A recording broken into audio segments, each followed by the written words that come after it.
اگر اس پر غور کیا جائے تو پھر خود بخود یہ بات سمجھ میں آئے گی کہ ویسے تو اللہ تبارک و تعالی نے اس رمضان کے اندر بنیادی طور پر دو عبادتیں ہیں ایسی جو اور دنوں میں فرض نہیں تھیں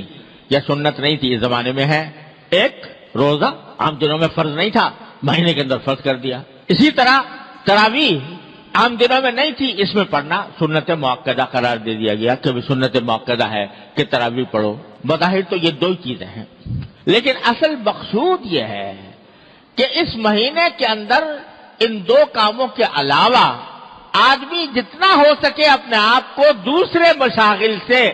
فارغ کر کے اللہ تبارک و تعالیٰ کی عبادت کی طرف متوجہ ہو۔ اور دنوں کے اندر صبح سے شام تک ہم مختلف مشاغل میں مبتلا رہتے ہیں، یہ ایک مہینہ اللہ کے لیے اپنے آپ کو فارغ کرنے کی کوشش کرو کہ اپنی مصروفیات دوسری مصروفیات کم کرو، اور جو حقیقی عبادت کے کام ہے جس کے لیے تم دنیا میں بھیجے گئے تھے، جو تمہاری پیدائش کا مقصد تھا، اس کی طرف اپنی توجہ زیادہ بڑھاؤ۔ لہذا اس میں روزے اور تراویح کے علاوہ آدمی اس بات کا اہتمام کرے کہ تلاوت قرآن کریم کی تلاوت عام دنوں کے اندر اتنے کرنے کا موقع نہیں ملتا، جتنا ہو سکے قرآن کریم کی تلاوت زیادہ سے زیادہ کی جائے۔ یہ نبی کریم صلی اللہ علیہ وسلم کی سنت بھی ہے، اور جب رمضان کا مہینہ آتا تھا تو حضرت جبریل امین علیہ السلام نبی کریم صلی اللہ علیہ وسلم کے ساتھ قرآن کریم کا دور کیا کرتے کہ ہر رمضان کے مہینے میں کہ جتنا قرآن ایک مرتبہ حضور اقدس صلی اللہ علیہ وسلم پڑھتے، ایک مرتبہ جبریل امین پڑھتے، کیا منظر ہوگا، وہ کیا عالم ہوگا کہ دور کرنے والے حضرت جبریل علیہ السلام اور دور کرنے والے حضور نبی کریم صلی اللہ علیہ وسلم کیا تلاوت ہوتی ہوگی، کیا اس کا منظر ہوگا اور کیا اس کی روحانیت ہوگی۔ ہر سال یہ ہوتا، اور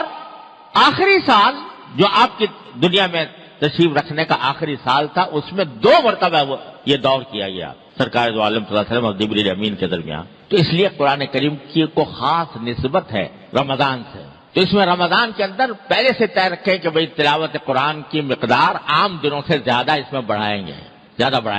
اور بھائی تلاوت تو ہے ہی، ساتھ ساتھ اگر اس کے بھی اہتمام کیا جائے کچھ وقت نکال کر، اگر پہلے کبھی موقع نہیں ملا ہے تو قرآن کریم کا ترجمہ، اس کی تفسیر کسی مستند تفسیر کے ذریعے کی مدد سے اس کو پڑھنے کا بھی اہتمام کیا جائے۔ تو تلاوت، پھر چلتے پھرتے ذکر، اور بعض وہ عبادتیں، نفلی عبادتیں جو عام دنوں میں ادا کرنے کی توفیق نہیں ہوتی،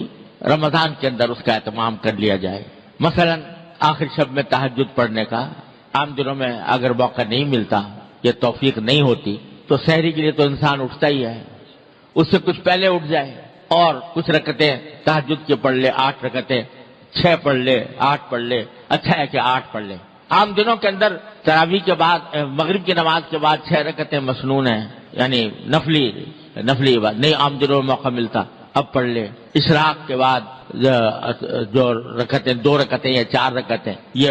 عام دنوں میں موقع نہیں ملتا، اس میں پڑھ لے۔ اور چلتے پھرتے ذکر، فضولیات سے اجتناب، فضول کام سے، فضول محفلیں جمی ہوئی ہیں، باتیں ہو رہی ہیں، گپ شپ ہو رہی ہے، اس سے اپنے آپ کو بچائیں،